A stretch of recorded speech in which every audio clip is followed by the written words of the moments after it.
In this video, I'm going to show you how to turn off active status on Instagram.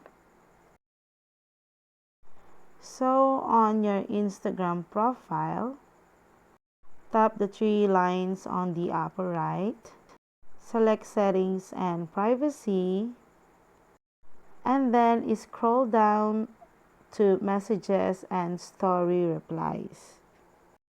So, just click that one. So it says here who can see your online, so just tap that one and you will now see the activity status.